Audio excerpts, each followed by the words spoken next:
வணக்கம் மக்களே. இன்னைக்கு இந்த வீடியோ ஆரம்பிக்கிறதுக்கு முன்னாடி உங்ககிட்ட ஒரு சின்ன கேள்வி கேட்கிறேன். ஒரு ராஜா இருக்காரு. அவர்கிட்ட போயிட்டு ஒருத்தர் என்ன பண்றாரு, வேலை கேட்கிறாரு. அந்த ராஜா சொல்றாரு, நான் உனக்கு வேலை தரேன், அதாவது 10 லட்ச ரூபா மாசம் தரேன். ஆனா அந்த வேலைக்காரன் ரொம்பவே புத்திசாலி. அவன் சொல்றான், ராஜா எனக்கு இன்னைக்கு 10 லட்ச ரூபா வேணாம், அதாவது எனக்கு இன்னைக்கு 1 பைசா கொடுங்க, நாளைக்கு இத 2 பைசாவா ஆக்குங்க, அடுத்த நாள் இத 4 பைசாவா ஆக்குங்க, இப்படி 30 நாளைக்கு முந்தைய நாள் தொகையை நீங்க எனக்கு டபுள் பண்ணி கொடுங்க, எனக்கு அது போதும்னு சொல்றான். ராஜா என்ன பண்றாரு, சிரிச்சுக்கிட்டே ஓகேன்னு சொல்லிட்டாரு. இப்போ நீங்க சொல்லுங்க, 30 நாள் கழிச்சு யாருக்கு அதிக லாபம்? மாசம் 10 லட்ச ரூபா வாங்கணும்னுக்கா, இல்ல மாசம் அந்த டபுள் பண்ணி கொடுத்தாருல அவருக்கா? மாசம் 10 லட்ச ரூபா வாங்கணும்னுக்கு 30 நாள்ல 30 லட்ச ரூபா கிடைச்சிருக்கும். ஆனா அந்த 1 பைசாவை டபுளா பண்ண மாட்டீங்களா, அவனுக்கு 30 நாள்ல எவ்வளவு தொகை கிடைச்சிருக்கும் தெரியுமா? சொன்னா மயக்க வந்துடும். நீங்களே பாருங்க, 1 கோடியே 7 லட்சம் ரூபா. என்னைய வச்சு ஒன்னும் காமெடி பண்ணலையே. இதுதான் பாஸ் காம்பவுண்டிங். இத கேள்விப்படும் போது என்னப்பா மேஜிக் மட்டும் எதுக்குன்னு தோணுதா? இந்த மேஜிக்கை நிஜ வாழ்க்கையில பயன்படுத்தி மாசம் வெறும் 2000 ரூபாவை எஸ்ஐபி மூலமா அவன் சேர்த்து எப்படி ஒரு மிடில் கிளாஸ் மனுஷன், சாதாரண ஒரு மிடில் கிளாஸ் மனுஷன் 1 கோடி ரூபாய் சேர்த்தான். நம்ம ஒண்ணு கேட்டா நம்மள அசர வைக்கிற மாதிரி ஒரு பதில் சொல்லுவாரு பாரு. அதுக்கு பின்னாடி இருக்கிற லாஜிக் என்ன? அதுதான் இந்த வீடியோல நம்ம அல்டிமேட் மாஸ்டர் கிளாஸ்ல அக்கு வேற ஆணி வேற பார்க்க போறோம். ஸ்கிப் பண்ணாம முழுசா பாருங்க, உங்க லைஃபே மாற போகுது. செய்ய போறோம், சும்மா பார்க்க போறோம், இருக்கட்டும். ஃபர்ஸ்ட் காம்பவுண்டிங்னா என்ன? நீங்க நம்ம ஊர்ல ஒரு பழமொழி சொல்லுவாங்க, வட்டிக்கு வட்டி கூட்டி போடுன்னு சொல்லுவாங்க. பழங்காலத்துல நம்ம ஊர் பெரியவனுக்கு தெரிஞ்ச ஒரு விஷயத்த ஆல்பர்ட் ஐன்ஸ்டீன் என்ன சொன்னார் தெரியுமா? காம்பவுண்டிங் என்பது உலகம் 8வது அதிசயம் என்று சொன்னாரு. சிம்பிள் இன்ட்ரெஸ்ட் அண்ட் காம்பவுண்டிங் இன்ட்ரெஸ்டுக்கும் ரெண்டுத்துக்குமே என்ன வித்தியாசம்? உங்ககிட்ட ஒரு 10,000 ரூபாய் இருக்கு, அதை நீங்க என்ன பண்றீங்க, ஒரு பேங்க் எஃப்டில போடுறீங்க, அதாவது ஒரு 10% வட்டி தராங்கன்னு வச்சுப்போம். முதல் வருஷம் முடிவுல உங்களுக்கு ஒரு 1000 ரூபாய் வட்டி கிடைக்கும். இப்ப எவ்வளவு இருக்கும்? 11,000 ரூபாய் இருக்கும். சிம்பிள் இன்ட்ரெஸ்ட்னா ஒண்ணுமே இல்லைங்க, அடுத்த வருஷமும் அதே 10,000 ரூபாய்க்கு வெறும் 1000 ரூபாய் தான் வட்டி தருவாங்க. அதுவே காம்பவுண்டிங் இன்ட்ரெஸ்ட்னா அந்த வட்டி பணம் 1000 ரூபாய் இருக்குல்ல, அதையும் சேர்த்து உங்களுடைய 11,000 ரூபாய் இருக்குல்ல, அதையும் சேர்த்து அதுக்கான மொத்த வட்டி 10% உங்களுக்கு வட்டி போடுவாங்க. அப்ப வட்டி மட்டுமே உங்களுக்கு 10,500 ரூபாய் கிடைக்கும். அதாவது உங்க பணத்துக்கு மட்டும் வட்டி வராது, உங்க வட்டி பணமும் வேலை செஞ்சு அதுவும் வட்டி சம்பாதிக்கும். ஸ்டார்டிங் ஸ்டேஜ்ல இது ஒரு சின்ன விஷயமா தெரியலாம், ஆனா ஒரு 15-20 வருஷத்துக்கு அப்புறம் இது நீங்க பாத்தீங்க அப்படின்னா இது கண்டிப்பா சொல்ற ஒரு மாபெரும் மலையா உங்களுக்கு தெரியும். நம்ம மக்கள் பண்ற பெரிய தப்பு என்ன தெரியுமா? மாசம் 2000 ரூபாய் சேர்த்து 2 வருஷத்துல எப்படி நம்ம கோடீஸ்வரன் ஆக முடியும்? அதுக்குள்ள இன்ஃபிளேஷன், அதாவது பணவீக்கம் வந்துட்டுன்னு கேட்பாங்க. பாஸ், பணவீக்கம் உங்களுடைய பணத்தை ரொம்ப குறைக்குது அப்படின்னா, அதே பணவீக்கத்தை விட ரொம்ப நல்லா வளர்ற ஒரு இடத்துல நம்ம பணத்தை போட்டா, இப்ப முக்கியமான ஒரு லாஜிக் ஏரியாவுக்கு வருவோம். 2000 ரூபாய் மாசம் போட்டா 1 கோடி ரூபாய் ஆகும். எப்படி? காம்பவுண்டிங் ரொம்பவே வேகமா வேலை செய்யும். அது எங்க? 2000 ரூபாய் நீங்க கட்டுற பணம் வருஷத்துக்கு 24,000 ரூபாய். ஓகேவா? இதை நீங்க சாதாரணமா உங்க பேங்க் சேவிங் அக்கௌண்ட்ல நீங்க வச்சீங்க அப்படின்னா கண்டிப்பா ஒரு 3% வட்டி கிடைக்கும். அதுவே எஃப்டில போட்டா 6% இல்ல 7% வட்டி கிடைக்கும். ஆனா இதை நீங்க நல்ல ஒரு ஈக்விட்டி மியூச்சுவல் ஃபண்ட்ஸ்ல, அதாவது ஒரு எஸ்ஐபில நீங்க முதலீடு செய்றீங்க. கடந்த 15-20 வருஷ காலகட்டத்துல இந்தியாவோட டாப் மியூச்சுவல் ஃபண்ட்ஸ்ல சராசரியா பாத்தீங்கன்னா 12-15% வரைக்கும் வட்டி கொடுத்திருக்காங்க. நம்ம கணக்கு ஒரு 12% இல்ல ஒரு 15% ரிட்டர்ன்ஸ் வச்சுப்போம். இந்த ஆக்ட் குடுக்குற வேலையெல்லாம் என்கிட்ட வச்சுக்காதடா. இப்ப நீங்க இந்த மேஜிக் டேபிள்ல நல்லாவே கவனிங்க பாஸ். நீங்க கட்டிய மொத்த பணத்துக்கும் 12% வட்டி கிடைச்சா எவ்வளவு வரும், அது 15% வட்டி கிடைச்சா எவ்வளவு வரும்னு பாப்போம். ஆரம்பிக்கலாங்களா? 10 வருஷம் நீங்க கட்டிய மொத்த பணம் 2.40 லட்சம். அதுவே 12% வட்டி கிடைச்சா 4.6 லட்சம். அதுவே 15% வட்டி கிடைச்சா 5.5 லட்சம்.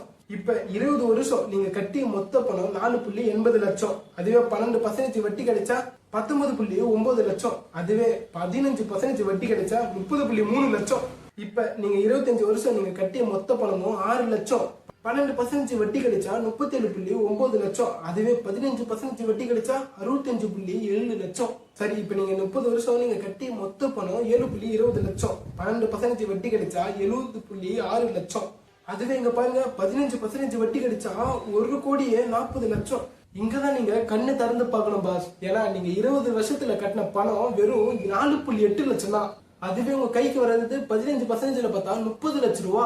அதுவே இன்னும் ஒரு 10 வருஷம், அதாவது ஒரு 30 வருஷம் நீங்க பார்க்கும்போது நீங்க கட்டின பணம் மொத்தம் 7.2 லட்சம் தான். ஆனா உங்க பணம் வளர்ந்து நிக்கிற தொகையோட 1.4 கோடி ரூபாய். ஓ, அப்படியா விஷயம்? ஒரு நிமிஷம். இதுல என்ன லாஜிக்னு கவனிச்சீங்களா? முதல்ல ஒரு 10 வருஷம் உங்க பணம் உண்மையாவே வளர்ந்துருக்காது. ஏன்னா காம்பவுண்டிங் வந்து ஆரம்பத்துல கொஞ்சம் பொறுமையா தான் இருக்கும். ஆனா 20 வருஷத்துக்கு அப்புறம் ஸ்னோபால் எஃபெக்ட் மாதிரி பனிப்பாறை உருண்டு வர மாதிரி உங்க வட்டிக்கு வட்டி போட்டு கூட்டு போட்டு நீங்க கட்டுன அசலை விட உங்க வட்டிக்கு கூட்டு வட்டியே அதிகமாகும். நீங்க நல்லா தூங்குற அளவு உங்களுக்கான பணம் ஓடிக்கிட்டே இருக்கும். உங்களுக்கு இன்னும் ரொம்ப தெளிவா புரிய வைக்கிறதுக்காக உங்களுக்கு ஒரு ரியல் லைஃப் கதையா சொல்றேன். நம்ம ஊர்ல ஒரு ராமு சோமுன்னு ஒரு 2 நண்பர்கள் இருக்காங்க. அவங்களுக்கு வயசு பாத்தீங்கன்னா ஒரு 20 வயசு. ராமு வந்து கொஞ்சம் புத்திசாலி. 20 வயசுல ஒரு பார்ட் டைம் ஜாபுக்கு போயிட்டு மாசம் 2000 ரூபாய் எஸ்ஐபில ஸ்டார்ட் பண்ணிடுறான். 30 வயசு வரைக்கும், அதாவது ஒரு 10 வருஷம் மட்டும் கட்டிட்டு அவன் என்ன பண்றான், ஸ்டாப் பண்ணிடுறான். அதுக்கப்புறம் பணத்தை எடுக்கல, அதாவது அவன் அக்கௌண்ட்லயே அவன் விட்டுறான். அவன் கட்டின மொத்த அசல் பாத்தீங்கன்னா 2.40 லட்சம் தான். ஓகேவா? சோமு வந்து கொஞ்சம் ஜாலி டைப். இப்ப என்னடா இன்வெஸ்ட்மெண்ட், கொஞ்சம் லைஃப் போகட்டும் அப்படின்னு சொல்லிட்டு கொஞ்சம் ஜாலியா சுத்துறான். அவனுக்கு 30 வயசு ஆகும்போதுதான் அவனுக்கு ஒரு பயம் வருது. அப்ப இருந்து ஒரு மாசம் ஒரு 2000 ரூபாய் இன்வெஸ்ட்மெண்ட் ஆரம்பிக்கிறான். அதாவது ஒரு 60 வயசு வரைக்கும் பண்றான். அதாவது ஒரு 30 வருஷம் தொடர்ந்து அவன் கட்டிக்கிட்டே இருக்கான். அவன் அசல் பாத்தீங்கன்னா 7.20 லட்சம். இப்ப 2 பேருக்குமே 60 வயசு ஆகுது. இங்கதான் ஆட்டமே சேஞ்ச். 2 பேரோட அக்கௌண்ட்டையும் இப்ப நம்ம ஓபன் பண்ணி பாக்குறோம். 15% ரிட்டர்ன்ஸ் கணக்குல யார் அக்கௌண்ட்ல அதிக பணம் இருக்கும்? ராமு ஒரு 10 வருஷம் தான் கட்டியிருக்கான். ஆனா சோமு 30 வருஷம் தொடர்ந்து கட்டிக்கிட்டே இருந்தான். அதனால ராமு விட சோமு அக்கௌண்ட்ல தான் அதிகமா பணம் இருக்கணும்ல. ஆனா அங்கதான் சோமுவோட தலையில காம்பவுண்டிங் அடிக்குது. 30 வருஷம் ரொம்ப கஷ்டப்பட்டு 7.2 லட்சம் கட்டிய சோமுவோட அக்கௌண்ட்ல பாத்தீங்கன்னா 1.40 கோடி தான் இருக்கும். ஆனா வெறும் 10 வருஷம் 2.4 லட்சம் மட்டும் கட்டிட்டு அந்த அக்கௌண்ட்ல அப்படியே அசைக்காம விட்டா பாத்தீங்களா? ராமுவோட அக்கௌண்ட்ல எவ்வளவு இருந்தது? 2.50 கோடிக்கு மேல. ஏன் இந்த வித்தியாசம்? ராமு சீக்கிரமா ஸ்டார்ட் பண்ணான். அதனால அவனுடைய பணத்துக்கு வந்து 40 வருஷம் காம்பவுண்டிங்காக டைம் எடுத்துக்கிச்சு. சோமு லேட்டா ஸ்டார்ட் பண்ணான். அவனுக்கு வெறும் 30 வருஷம் தான் கிடைச்சது. இதுல இருந்து என்ன தெரியுது? முற்பகல் செய்யும் பிற்பகல் விளையும். நீங்க எவ்வளவு சீக்கிரம் முதலீட்டு ஆரம்பிக்கிறீங்களோ அவ்வளவு சீக்கிரம் கோடி சொன்ன ஆகலாம். காம்பவுண்டிங் கொடுக்கும் 3 பெரிய எதிரிகள். சரி பாஸ், எல்லாமே கேட்க நல்லாதான் இருக்கு. ஆனா நம்ம ஊர்ல ஏன் யாருமே கோடி சொன்னாக்க மாட்டாங்க? ஏன்னா இந்த காம்பவுண்டிங் மெத்தட்ல ஒரு 3 பெரிய எதிரிகள் இருக்காங்க. அவங்க கிட்ட போயிட்டு நீங்க மாட்டிக்கவே கூடாது. 1, பொறுமை இன்மை. மியூச்சுவல் ஃபண்ட்ஸ்ல இந்த மாசம் காசு நல்லா போட்டுருக்கீங்க, ஜாலியா ஒரு பூஸ்டா. ஆனா அடுத்த மாசம் கிராஃப் கீழே குறையுதுன்னு சொல்லிட்டு ஒரு பயந்து நம்ம பணத்தை எடுத்துறோம். காம்பவுண்டிங் வேலை செய்யணும்னா, அதாவது ஒரு மரத்தை நீங்க நடுறீங்க அப்படின்னா அது நீங்க டெய்லி தோண்டி பார்க்க கூடாது. அது வளர்ற வரைக்கும் டைம் கொடுக்கணும். ஃபர்ஸ்ட் ஒரு 5 வருஷம் இல்ல ஒரு 7 வருஷம் உங்க அக்கௌண்ட்ல ஒரு பெரிய மாற்றம்லாம் தெரியாது. அதுவே அதை தாண்டும் போதுதான் கண்டிப்பா சொல்றோம் ஒரு பெரிய மாற்றமே தெரியும். அதை தாண்டவன் தான் ஜெயிக்கிறான். செகண்ட், அடிக்கடி பணத்தை எடுப்பது. தங்கச்சி கல்யாணம், போன் வாங்கணும் இல்ல கார் வாங்கணும்னு சொல்லி என்ன பண்றது, எஸ்ஐபி பாதியில என்ன பண்றீங்க, ஸ்டாப் பண்றது. உங்க பணத்தோட வேற, அதாவது ஒரு மரம் வளர்ந்துட்டு இருக்குன்னா அதோட வேற நீங்களே வெட்டுறதுக்கு சமம். எமர்ஜென்சி ஃபண்டுக்குன்னு நீங்க முதலே ஒரு சேவிங்ஸ் வச்சுக்கணும். அதுல போயிட்டு நீங்க இன்வெஸ்ட்மெண்ட் பண்ணணும்னு சொல்லி தொடங்கக்கூடாது.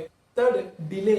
அடுத்த மாசம் பாத்தீங்கன்னா சொல்லி தள்ளி போட்டுருது. நீங்க தள்ளி போடுற ஒவ்வொரு வருஷமும் உங்க எதிர்காலத்துக்கான கோடிக்கணக்கான பணத்தை நீங்களே இழக்கிறீங்கன்னு அர்த்தம். பாஸ், இந்த வீடியோ பாத்தீங்க அப்படின்னா உங்களுக்குள்ள உங்க வாழ்க்கையே மாத்தணும், உங்க குடும்பத்தை அடுத்த லெவலுக்கு கொண்டு போகணும்னு சொல்லி ஒரு வெறி இருக்கணும். அதை நான் மதிக்கிறேன். இன்னைக்கு உங்களுக்காக ஒரு 30 நாள் சேலஞ்சை நான் தரேன். தேவையில்லாத செலவுல குறைங்க. மாசம் ஒரு 2000 ரூபாய் சேவிங் பண்ண முடியலனாலும் பரவாயில்ல, ஒரு 500 ரூபாயில இருந்து எஸ்ஐபி ஒரு நல்ல இண்டெக்ஸ் ஃபண்ட்ல இருந்து ஸ்டார்ட் பண்ணுங்க. மொபைல் ஆப் மூலியமாவே நீங்க இதை வந்து ஒரு 5 நிமிஷத்திலேயே பண்ண முடியும். முதலீடு செய்ய பணம் முக்கியம் இல்ல பாஸ், மனசுதான் இம்பார்ட்டன்ட். முயற்சியோட யார் இகழ்ச்சியோட. இன்னைக்கு உங்க ஸ்டெப்பை நீங்க எடுங்க. இந்த வீடியோ உங்களுக்கு கிளியரான ஒரு கிளாரிபிகேஷன் கொடுத்திருந்தா கமெண்ட்ல ஐ எம் ஸ்டார்டிங் நவுன்னு போடுங்க. உங்க ஃப்ரெண்ட்ஸ் அண்ட் ஃபேமிலிக்கு ஷேர் பண்ணுங்க. உங்களை நெக்ஸ்ட் கண்டென்ட்ல சந்திக்கிறேன்.